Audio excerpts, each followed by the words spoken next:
Hello everyone, this is Tom Uren. I'm here with another Between Two Nerds with the Grugq. G'day Grugq, how are you? G'day Tom, fine and yourself? I'm well. This week's edition is brought to you by Tynes, who make a security automation platform that can do all kinds of U-Boot things.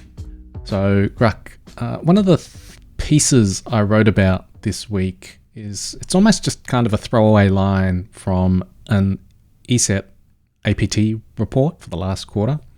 And it talks about how the Russian Sandworm group, which is part of the GRU, Russian Military Intelligence, how they'd conducted a number of wiper campaigns. And one thing was wipers. I thought people had given up on wipers.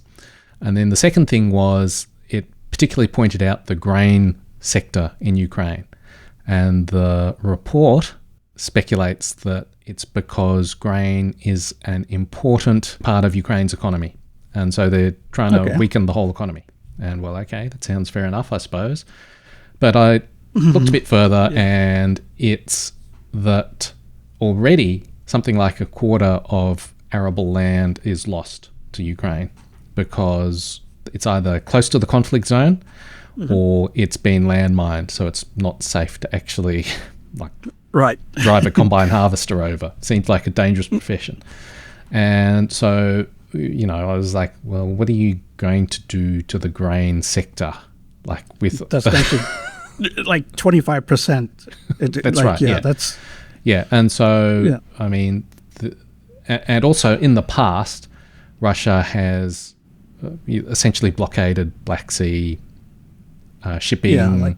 And so it seems like it at least at one time had very effective conventional ways of achieving the same effect. And now you're left with, I don't know, wiping, like, is there one magic database? Right. The one Excel spreadsheet that tracks all of the grain and it's not backed up, and it's also running on a pirated copy of Windows. And it just struck me that if, you know, I'm a farmer or even someone in the logistics chain and I've got a huge tonnage of grain just sitting there, I'm just going to pick up the phone. But it's not in your computer and you're going to go like, well, I guess, you know, I don't know what I should do. I'll just leave it to rot. Or, that's right. Like that's absolutely not going to happen. You'll pick up the phone and you'll send it somewhere and someone at some point will figure it all out. Right. Oh, yeah. That's the 50 tons we have for, you know, Indonesia. Like it's, but so I would caution against trying to read too much strategic coherence into everything that Russia does in cyber, because there's a lot of different motivations for conducting operations. So you might have the top leadership with their sort of grand vision that they then tell people to go and implement. But in the lower sectors, you have people who don't want to be reassigned. And so they don't want to be idle, for example, or they don't want to be doing something that's not visible in some way. And given the sort of like the lax management environment, or decentralized might be the nice way of putting it, there's quite a lot of individual initiative that can come up. So you can have managers who just say, like, let's do a bunch of stuff, and then I'm going to promote it as being an effective part of our cyber campaign and show that I've done more stuff than someone else, you know. And then none of us will be reassigned to the front lines. And simply because of those sort of different motivations at different layers and the ability to actually execute on those motivations, I think that assuming strategic coherence is risky. Right, like it's just maybe they did it because that was the only thing they could break into, and it was coming up at the end of the quarter, and they had they were looking at like the other teams that have been doing logistics, and they're like, those guys have got like something really good. We better just wipe everything and say that we've like interfered with 20% of the export capacity for grain. Yeah. So one of the other pieces or nuggets of information I came across about the war is that there's been an increase over time in the number of attacks measured, I don't know, somehow, but a decrease in the number of serious attacks or critical attacks or something. And like probably that first number, the number of attacks, is very rubbery. Like what do you define as an attack? Yeah. But I think it's much harder to say this attack was critical or not. Like you know about those ones because when they're important, you know about them. And so the other thought I had was perhaps, well, they've gone to the, air quotes, grain sector because they've run out of other better targets. Right. They're having less success, and it's, well, let's move down the priority list, and, well, we'll do what we can. So because like they've expanded the number of personnel, like the number of teams operating, and there's going to be some amount of deconfliction. And so the number of operational teams has grown and the number of targets has stayed static, or it's grown minimally, right? So, if there's a team already doing like the presidential office and you get stood up as a new unit, you can't do the presidential office because that's already taken by someone. So you look around and it's like, okay, well, the Minister of Agriculture doesn't have anyone going after him. Why don't we do that one? It's still government. It's still, it's still important. There's an economic angle. Like we can spin this as an important sector to target. And then, the 50th team after that doesn't even get the Minister of Agriculture anymore. And they have to be like, Minister of Sports and Recreation. Right. I think that's going to be a factor as well. Also, just naturally, some of the targets that were available at the beginning of the war are not going to be available now because they'll have been hardened. They'll be much more resilient. So even if you do gain access, it's for a much shorter period of time. Or, maybe they were, maybe in optimizing for a wartime economy, that ministry or, that organization has just been shut down. Like it's no longer an important part. For example, like Bayraktar, where the Bayraktar drone was very important during the first couple of months. Yeah. And now they've basically vanished because they're just not operationally useful. So if your job was to break into the Bayraktar operations room and see what they're doing, you're not doing that anymore because it doesn't matter, right? Yeah. So I think trying to interpret too much of the strategy based on the reporting we get is it's going to be difficult because most of the stuff that comes out is when there's a wiper or some other destructive attack. Right. And I you think see the majority ones that cause a splashy and cause effects of some sort. Right. The spectaculars, right? Like the things that are they show up. Like you don't get a lot of reports of the SBU has announced that their internal database was compromised stealthily and secretly for 6 months, but now they've kicked the guys out. They think that's not coming out. Whereas the Minister of Sports and Recreation's office was wiped this weekend, and it'll be 3 days before they can recover. That's going to be in the news, And so I think, trying to interpret the cyber war based purely on that information is going to give you a very distorted view. Right. This is just a small diversion, but once upon a time I met someone who was an Austrian government official. I think it was Austria. And they were at a cybersecurity conference and they gave me their card, and it was Minister or the Department of Cybersecurity and Sports. So it's not unprecedented that they could, go together. One of the things that this ESET report reminds me of is there's a piece I'm working on right now about the lessons learned that Russia has learned that we haven't. So it's a little bit provocative, but basically the idea is that the Russians are learning how to wage cyber war during attritional warfare. Mm-hmm. And the Ukrainians as well, obviously. But in the West, we're not necessarily drawing those same lessons. We're looking at what they do and going oh, well, we would do it better. Skill issue. Right? They just lack the capability to do it the way we would. Yep. And I think that that's a fundamental misunderstanding of the lessons that they've learned. Yeah, so when you say better, what are you thinking of? So, for example... Let me just set this up. I think at the beginning of the war, the Russians tried disrupting successfully. They disrupted Viasat and I believe successfully also another telco at the same time. And that was theoretically... They disrupted pretty much all of government as well at the same time, right? So that to me actually seems like a thought out, logical plan, disrupt these things that will give us an advantage to our conventional forces. It just didn't pay off. Absolutely. So how would Western forces do any better? Exactly. Well, I think the Western forces would do the exact same thing, only they'd maybe hit a little bit more military equipment than the Russians did. But I think, like, there's a whole bunch of things that go into it. Like, first of all, the strategy that the Russians were pursuing was a coup de main. Like, they were going to sort of chop off the head, take over the whole thing, and, it's all over by, Sunday. And you can just go, all right, nothing to see here, move along, it's all over, go home. And so you can't be massively disruptive to all of society because that defeats the narrative that you're trying to play, that you're trying to disseminate of like nothing has happened. It also interferes with your ability to communicate that nothing has happened and it's all over. So they were sort of limited in what they could do. And I think they did what they could do within the strategic parameters. I think they did it, as effectively as any Western state would have done. Right. But so give or take relevant. 10 or 20%, not give or take 5 or 10-fold. It's like I don't think it's orders of magnitude off.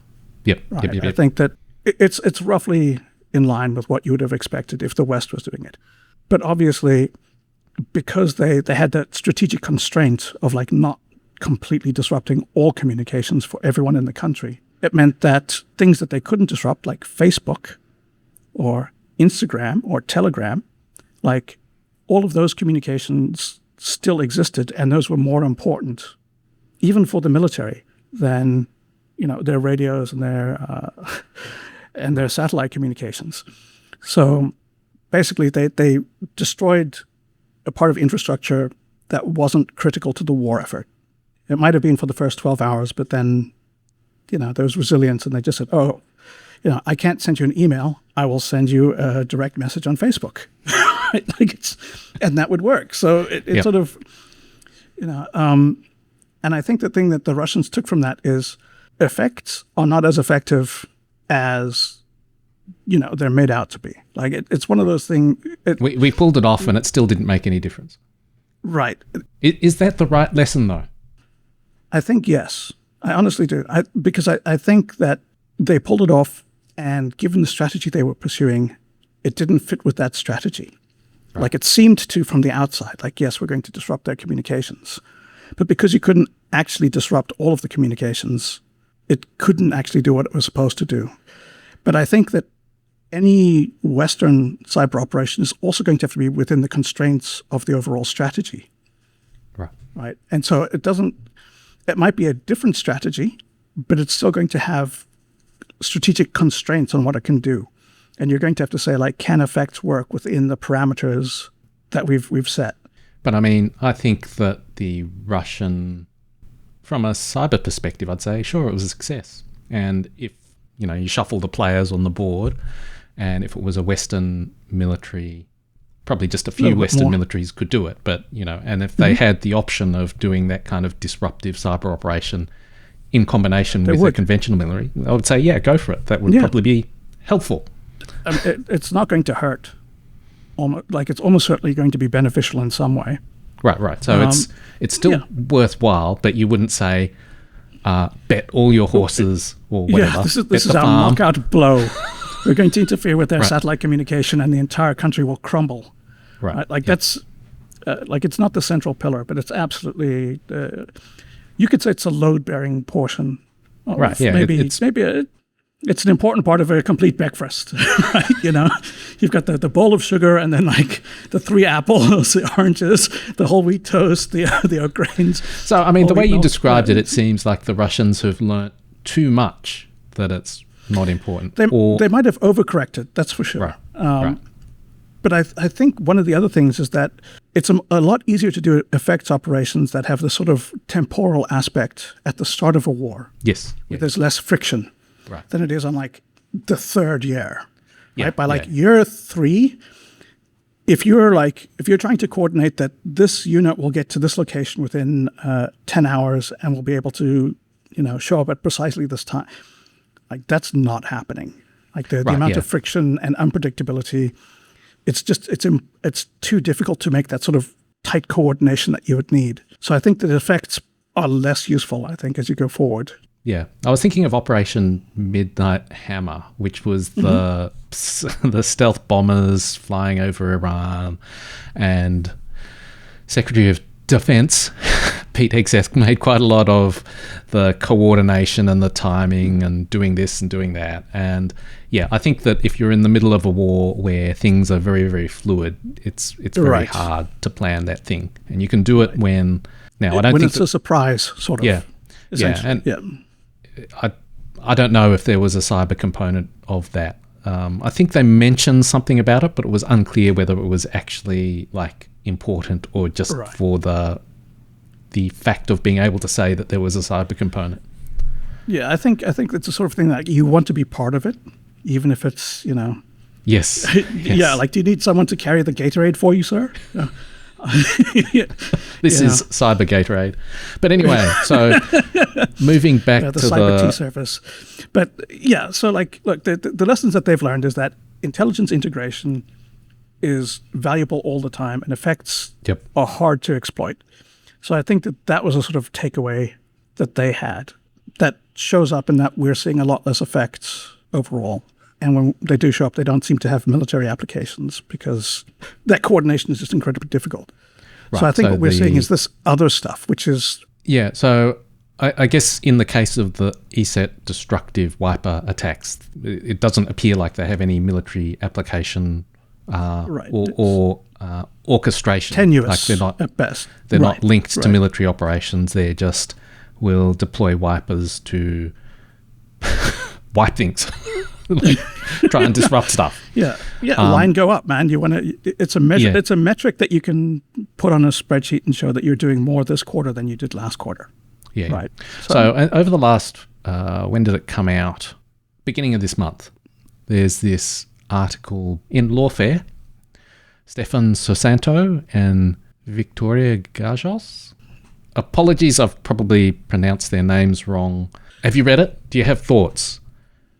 Yes, I do. I haven't read all of it in depth. I've read a few sections that stood out to me, and I'll say up front, I don't agree with all of it, but I think it does raise some important points, and it does highlight some issues that I think are not being addressed well elsewhere. Yeah. So basically, their argument is that Western militaries, and I think they're talking particularly about European militaries, are not prepared for the type of cyber operations that have, I guess, bubbled to the top or are consistently being carried out by Russia and Ukraine today. And so yeah, these are the things that, like, when I was writing my thesis, I called these routine cyber operations.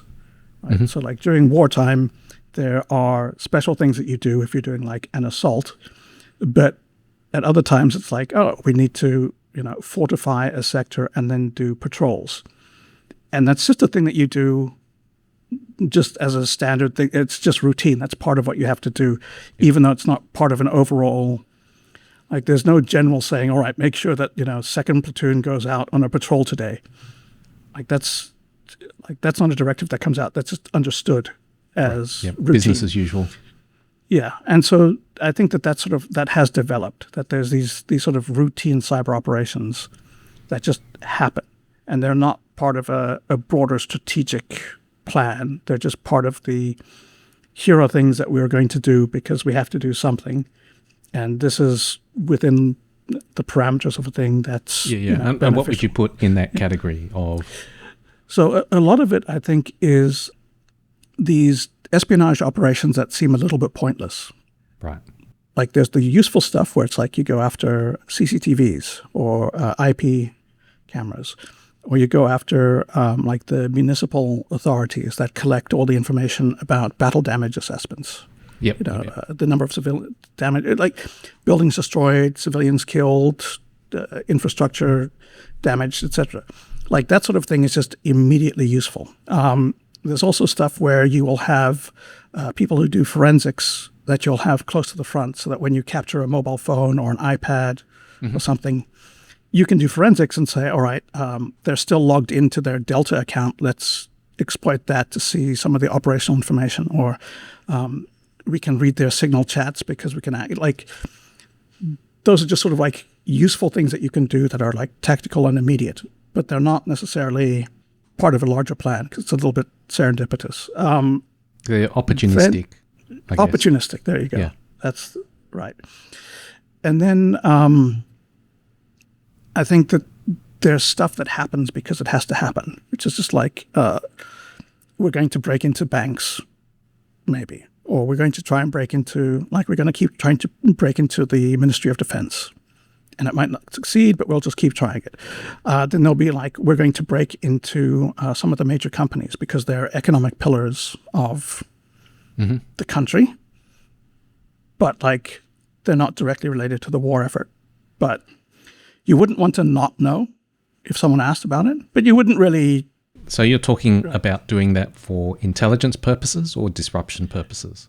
Intelligence, I think. And then you might do, it's the sort of thing that you could have in your back pocket where if the guys from the other team over start talking about like how many grain shipment supplies in Excel spreadsheets they've deleted, you can go, all right, like we're going to go after like the number 3 economic powerhouse and wipe them.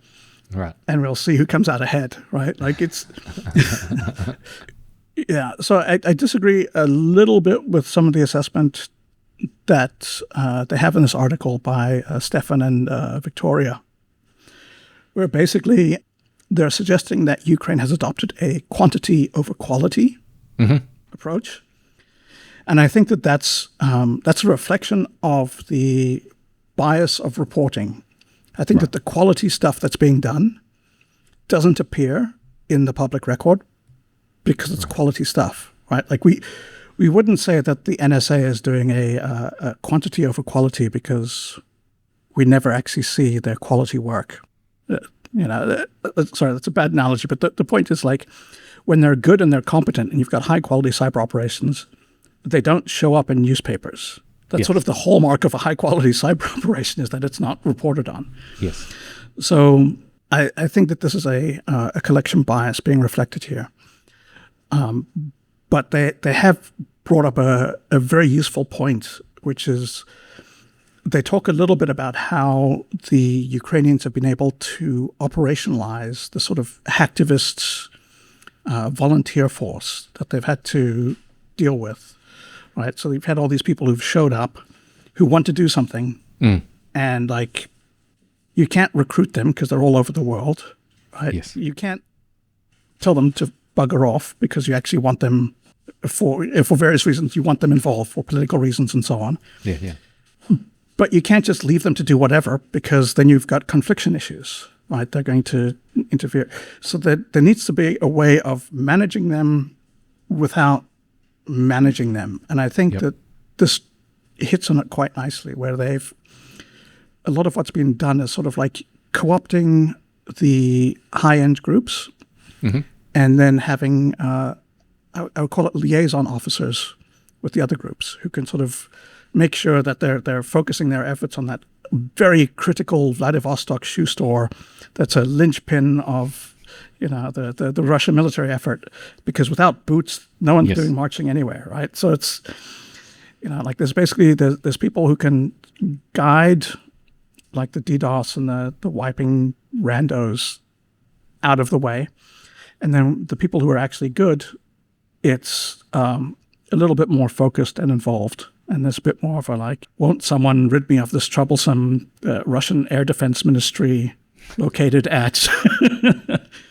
Well, one example that I wasn't aware of that they talk about, a hacking group called Black Owl that ran a destructive campaign against a Russian drone supplier called Gaskar. So, according to Black Owl's Telegram channel, their attack on Gaskar resulted in the deletion and exfiltration of 47 terabytes of data and 10 terabytes of backups. So that is a sensational amount of data, but in terms of operational disruption, who knows? It then goes on. They also disabled Gaskar's production line by wiping 4 ESXi platforms, 26 virtual servers, 200 timing stations, and 20 MikroTik routers. So that seems like it would be useful. Look, that's a week. Yeah, look, but that's a week of disruption, maybe. Yeah. Right? Like it's a very annoying week for a bunch of system administrators who have to put everything back together. It's an embarrassing week for them. Right. And it might actually have, because the reputational impact in the military sector, it might interfere with their future sales, for example. But if you look at it from this Western perspective of like, that's not the sort of operation we would do. We would go after the radars, and we would, go after military C2, and it's sort of like after 3 years, no, you wouldn't, because that just wouldn't be on the table anymore. So just as we were discussing earlier about how this sort of effect, it's very hard to coordinate with it, right? So the value of an effect is being able to exploit it. So you create an effect and then it enables something else, you can exploit it. But that requires timing. And timing is very, very hard to do during wartime. So I think what you end up with is when people do effects, it's because they have nothing else that they can do that's valuable. Right, yeah. So the Black Owl gas car example seemed to me like, yes, this is something worth doing if you've got no other way of, if you can't blow up that factory with a conventional weapon, then you do this and you accept that it's less good. But if the other attack was never on the table, well, that's the best you've got. And it's also using sort of essentially free resources in the sense that... That was going to be the other thing I said, is it's like it costs you nothing. If it works, then you get something. And if it doesn't work, it's not even like you've wasted resources. You've wasted 2 hours of a liaison speaking with them, maybe a little bit more, and he could do that on weekends. Or it costs nothing, and maybe it gets you something. Yeah. So why the hell not? So yeah, my feeling is that cyber is great. I don't think it's great for war. I think that where it is great for war is in espionage, because it can provide very good intelligence at that level, but not for effects. I don't think effects are a great use of cyber. Right. Yeah, I think the broader point was that people have all sorts of different motivations at different levels that are driven by different imperatives. Yeah, and because it's an environment that is lax enough to allow those people the sort of free rein to actually pursue those ideas or those motivations, it creates this sort of confusing output which doesn't have the strategic coherence that you would want if you're trying to interpret what's going on purely by the outputs. Right? So you see these different things happen, and you're trying to figure out what the plan is behind it. And it's hard because there's a dozen different plans, all motivated by different things. Yeah. We BTN 124. We actually spoke about how the Russian GRU, which is military intelligence, how their sabotage team got into hacking. And it seemed to be just like a random guy decided that, not a random guy, but a manager decided that he wanted a hacker on his team. He just said, go for it, hack. and just the level of corruption and self-serving and self-enrichment was just amazing. Right. Yeah. So actually that reminds me, there's a good story I have about a cop. And it goes a little bit into how these different motivations show up. So I've heard a story from a friend of a friend. This was before the war. They were at a wedding in Russia, and one of the friends of the brother-in-law was a policeman. And after a few drinks, he starts talking about what it's like being a policeman in this rural area. And this one of the things that comes of Russia. So it's what it's like to be a Russian policeman in this rural area of Russia where it's a city, but it's not a big city. You will have things like you are required to solve a certain number of crimes per month.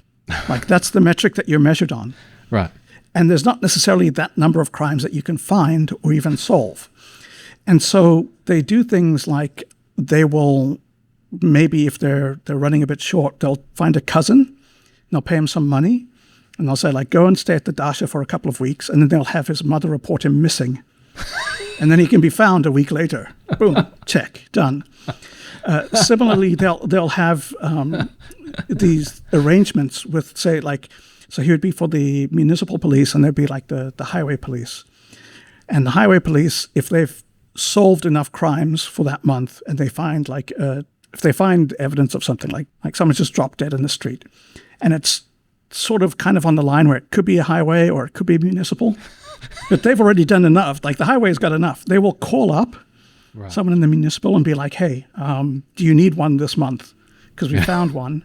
And like, you'll owe us for next month if we need one instead, right? So they've got these like exchange networks to make sure that everyone has the right number, that they can meet their metrics, even though what it's measuring is not something useful.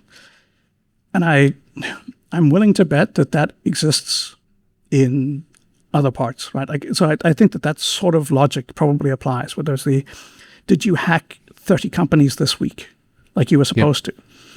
And if you haven't, you might go to like the next team over and be like, hey, give us some of your spares. And they'll be like, okay, we've got like that mom and pop shoe store, and we've got like a corner store. We can give you 3 of those, and like that'll get your numbers up.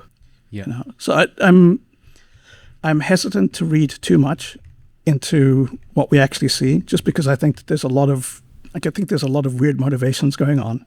Yeah, so one of the interesting things, like, which I don't know if it supports it or is just super speculative, is that ESET said that the wiper attacks occurred in June and September, which is exactly 3 months apart. Right?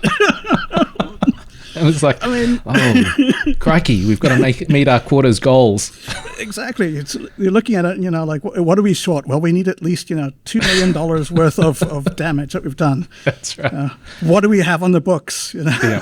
And so apparently the Russian financial year ends in December. So that would be the end of the second quarter and the end of the third quarter. So there you go. Like, you can expect a bunch of wiper attacks next December. month. Yep. Unless they want to knock off early, in which case you'll get it between now and... there you go. They're not going to be around all December. They're probably going to do it at the end of this month so that they can take vacation. Thanks a lot, Tom. Yeah, thanks, Grugq.